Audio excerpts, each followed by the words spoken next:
Hello বন্ধুরা, সবাই কেমন আছো? আশা করি সবাই ভালোই আছো। আমিও ভালো আছি। আবার চলে এলাম একটা নতুন ব্লগ নিয়ে। এবার আমি পুজোতে 15 দিনের ছুটি পেয়েছিলাম। ল্যাগোস থেকে 3 তারিখের ফ্লাইট ধরে আমি 4 তারিখ বিকেলবেলায় কলকাতায় পৌঁছে যাই। আর বাচ্চাদেরও সেদিন থেকেই স্কুলের ছুটি পড়ে যায়। আগামী 15টা দিন আমার খুব আনন্দেই কাটে। এবারের পুজোর আনন্দটা একটু অন্যরকম ছিল।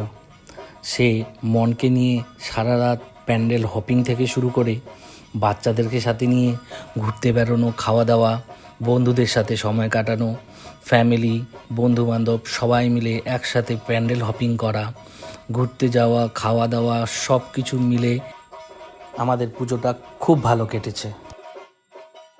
দেখতে দেখতে যেন ঝড়ের মতো 15টা দিন চলে গেল। আজ 19 অক্টোবর, আমার ফেরার পালা। মন খারাপ নিয়ে প্যাকিং সেরে ফেললাম।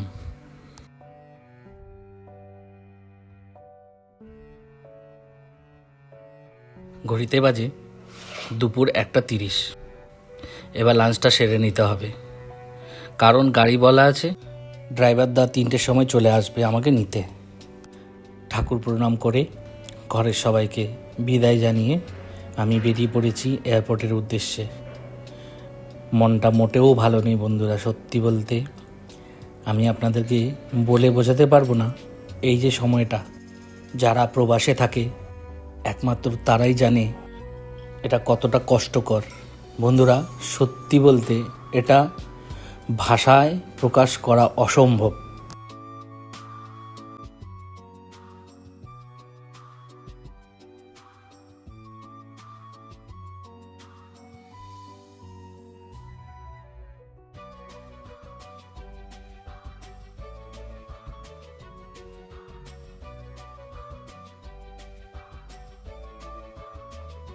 এই তো শ্রীভূমির প্যান্ডেল, মনে আছে বন্ধুরা?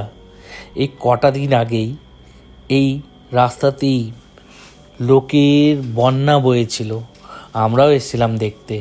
কিন্তু আজ দেখো একটা আলাদা ছবি, কেমন যেন শক্ত পাথর হয়ে দাঁড়িয়ে আছে।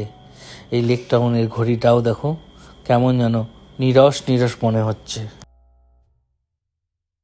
আজ কলকাতার রাস্তাটাও যেন নিষ্ঠুর ছিল, কোনো ট্রাফিক ছিল না। খুব তাড়াতাড়ি আমি পৌঁছে গেলাম এয়ারপোর্টে। এয়ারপোর্টের ভেতরে ঢুকে পড়েছি। এবার আমাকে যেতে হবে এয়ার ইন্ডিয়া বোর্ডিং কাউন্টারের দিকে।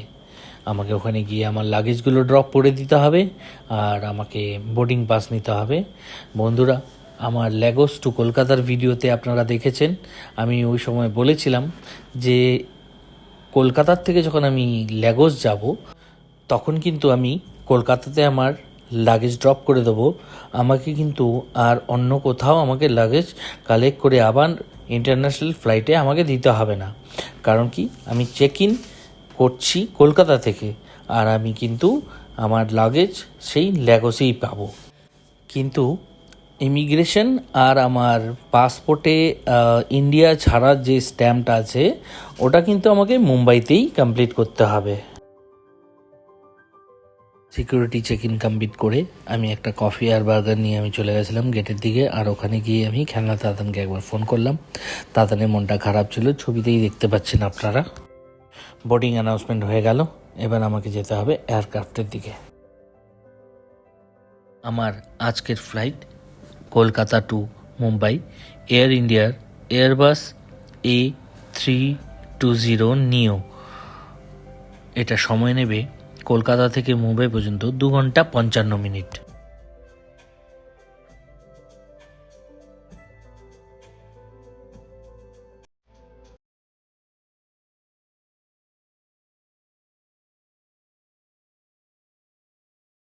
আমি আমার জায়গা মতো বসে পড়েছিলাম আর কিছুক্ষণের মধ্যেই রানওয়ে থেকে আমার এয়ারক্রাফট কলকাতার বুক ছেড়ে উড়ে চলল মুম্বাইয়ের দিকে।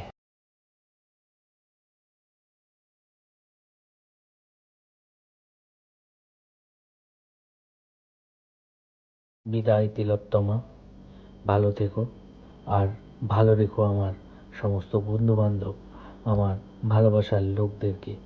আবার দেখা হবে 7 মাস পরে।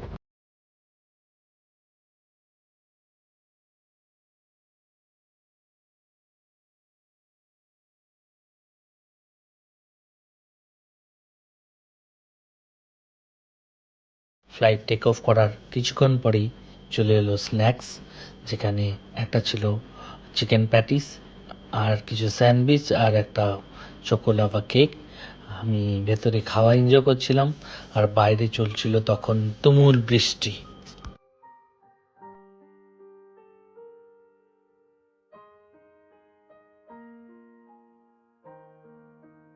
আমি ট্যাবে মুভি দেখতে দেখতে স্ন্যাক্স এনজয় করছিলাম আর কিছুক্ষণ পরেই জানলার ফাঁক দিয়ে দেখলাম আমরা চলে এসেছিলাম মায়ানগরী, মুম্বাই।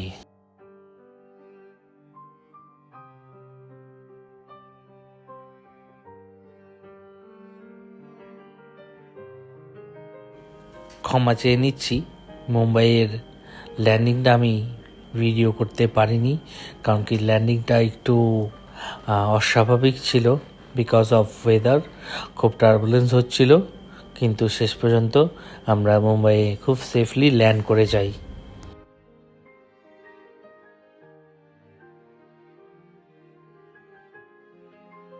এয়ারক্রাফট থেকে বেরিয়ে পড়েছি। এবার আমাকে যেতে হবে আমার ইথিওপিয়ান এয়ারলাইন্সের কাউন্টারের দিকে, যেটা এখান থেকে অনেকটাই দূর। আর সবচেয়ে বড় কথা, যেটা না বললেই না হয়, মুম্বাই এয়ারপোর্টের এই জিনিসটা আমার একদমই অপছন্দ। আপনি যদি কোনো ডোমেস্টিক ফ্লাইট নিয়ে এসছেন, ঠিক আছে, আপনি সোজা চলে যান আর আপনার ব্যাগেজ কালেক্ট করে আপনি এক্সিট করে যান, কিন্তু ইন্টারন্যাশনাল ফ্লাইটে কেন আপনাকে এত হ্যাপা নিতে হবে? এটা আমি কিন্তু কোনো রকমই কোনো জাস্টিস মনে করি না। এর থেকে আমাদের দিল্লি এয়ারপোর্ট অনেক অনেক অনেক বেশি অ্যাডভান্স। জানি না, হয়তো এদের কিছু ইন্টারনাল ম্যাটার থাকতে পারে, অত কিছু ভাবার নেই। এবার আমাকে যেটা করতে হবে, সেটা আমাকে যেতে হবে ইথিওপিয়ান এয়ারলাইন্সের বোর্ডিং কাউন্টারের দিকে, কারণ কি আমার কাছে রয়েছে ইন্ডিয়ান এয়ারলাইন্সের বোর্ডিং পাস। কিন্তু আমি এই বোর্ডিং পাস নিয়ে যদি ট্রাভেল করতে চাই, আমি করতে পারবো, কিন্তু ইন কেস আমার যখন ভিসা রিনিউয়াল হবে, তখন হয়তো কিছু সমস্যা হতে পারে।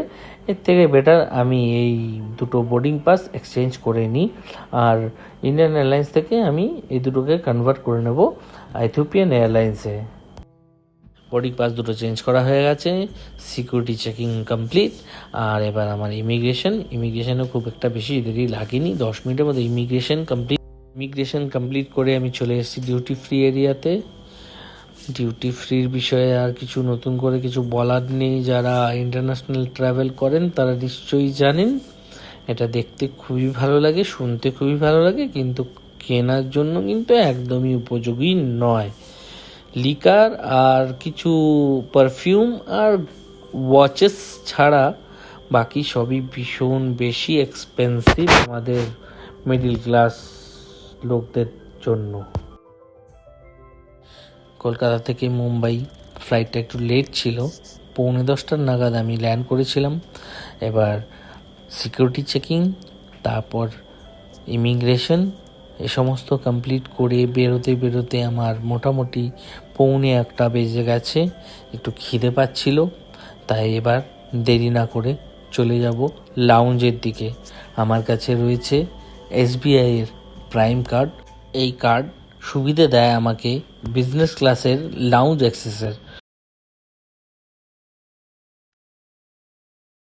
রাজধানীর এই লাউঞ্জে প্রচুর রকমের খাবার ছিল, কিন্তু সত্যি বলতে ওই শেষ রাতে কিছু খাওয়ার ইচ্ছা করে না। মোটামুটি একটু খাবার নিয়ে আমি ডিনারটা সেরে নিলাম,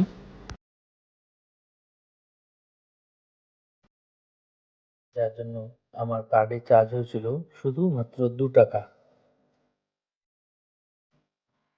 খাওয়া কমপ্লিট হয়ে গেছে, সময় কাটিয়ে নিয়েছি। এবার আমার ফ্লাইট বোর্ডিংয়ের সময় যাচ্ছে। এবার আমি সোজা চলে যাব আমার বোর্ডিং গেটের দিকে।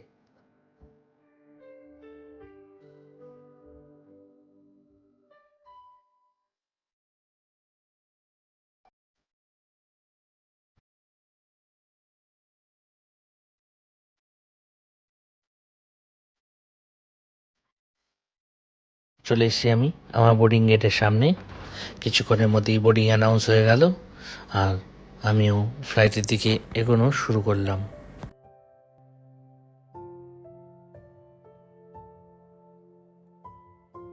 ফ্লাইটে উঠে পড়েছি।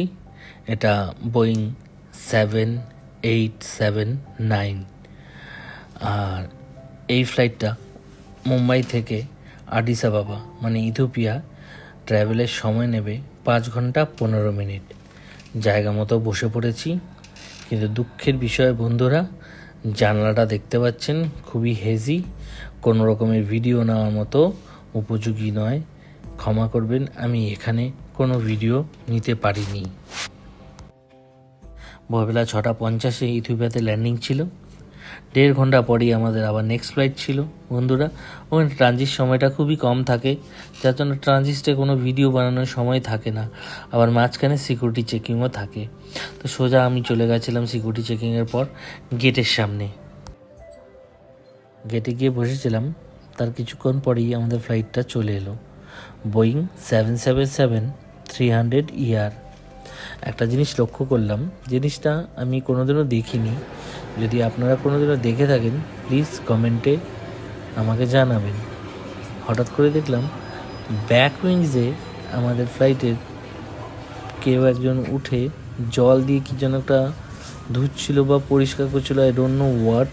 বাট আমার যেটা মনে হয় হয়তো ল্যান্ডিংয়ের সময় কোনো পাখি বা কিছু ওই উইংসে এসে হয়তো অ্যাক্সিডেন্ট হয়েছে বা কিছু হয়েছে, তো ফ্লাইট ইঞ্জিনিয়ার হয়তো ওটাকে ডিটেক্ট করেছে, যার জন্য ওটাকে পরিষ্কার করছিল। আমার খুব একটা জানা নেই, আপনাদের জানা থাকলে জিনিসটা নিশ্চয়ই আমাকে জানাবেন।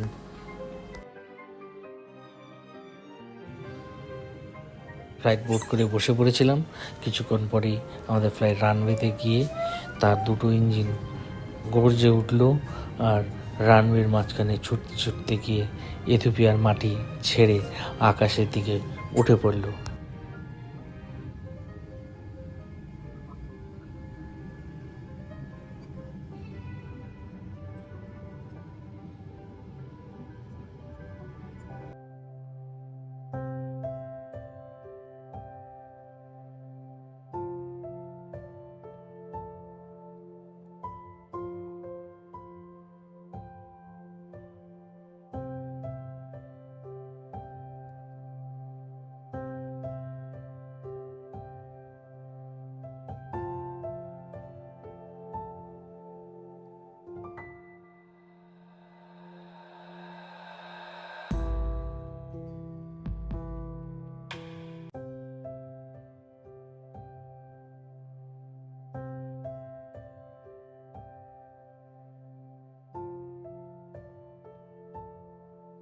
আকাশ থেকে এই সুন্দর দৃশ্য দেখতে দেখতে জানি না কখন ঘুমিয়ে পড়েছিলাম, সারা রাতের ক্লান্তি। আর যখনই চোখ খুললাম দেখলাম নাইজেরিয়ার ল্যান্ডিংয়ের প্রস্তুতিতে আমাদের এয়ারক্রাফট।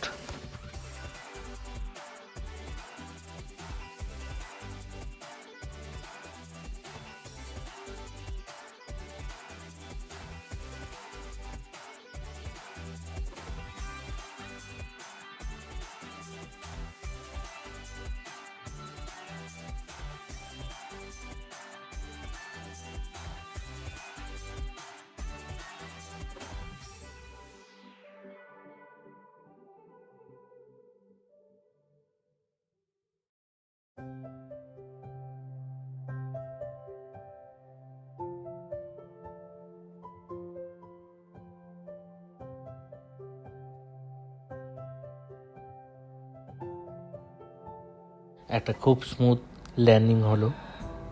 এবার 7 মাস আমাকে এখানেই থাকতে হবে, তারপর আবার আমি দেশে ফিরব। এয়ারক্রাফট থেকে নেমে আমি ইমিগ্রেশন ক্লিয়ার করে, ব্যাগেজ কালেক্ট করে, কাস্টম ক্লিয়ার করে গাড়িতে চলে গেছিলাম। এখানে ভিডিও বানাতে দেওয়া হয় না, আমি ভিডিওগুলো দেখাতে পারলাম না, তার জন্য খুবই দুঃখিত। খুবই টায়ার্ড হয়ে গেছিলাম, তাই রাস্তার আর কোনো ভিডিও বানাতে পারিনি বন্ধুরা, প্লিজ কিছু মনে করবে না। কিন্তু এরপর আমি নাইজেরিয়ার বিভিন্ন স্টেটে যাই ভিজিটিংয়ে, তো ওখানকার ভিডিওগুলো তুলে ধরবো। আর সাথে থেকো, পাশে থেকো, ভালো থেকো।